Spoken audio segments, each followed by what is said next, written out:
Magandang umaga mga kahuan, narito na ang Pag-asa Weather Update today. Magandang umaga, ngayon ay araw ng Monday, June 29, 2026. Yung pong low pressure area ay unti-unting lumalapit sa ating bansa.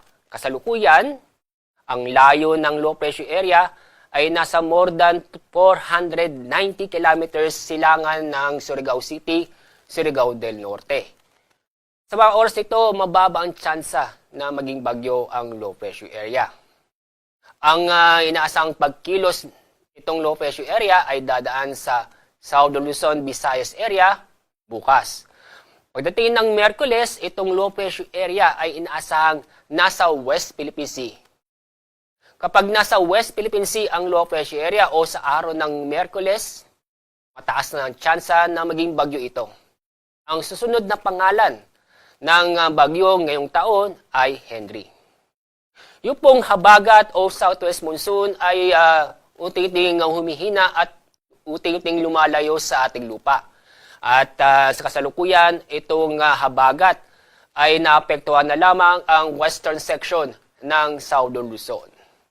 Pero itong habagat ay inaasahang makakaapekto sa Mindanao bukas dahil sa impluensya ng low pressure area.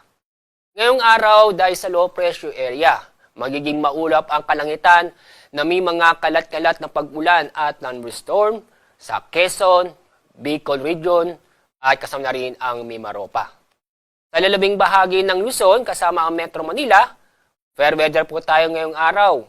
Bahagyang maulap hanggang sa maulap ang papawirin maliban sa localized thunderstorm. Dako tayo sa lalabing bahagi ng ating bansa, ang buong Kabisayaan, kasama na rin ang Caraga. Maulap ang kalangitan na may mga kalat-kalat na pag-ulan at thunderstorm dahil sa low pressure area.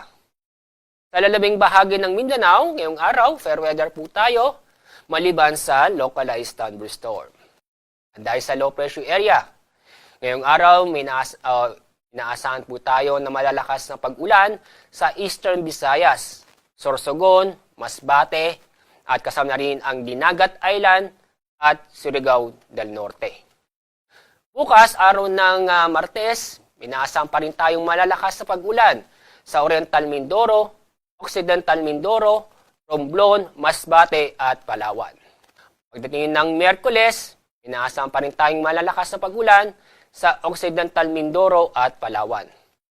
Kaya sa mga kababayan po natin sa mga nabanggit na lugar, mag-ingat, maging alerto at alamin po ang ligtas na lugar dahil sa mga pag-ulan na posibleng magdulot ng pagbaha o pagguho ng lupa.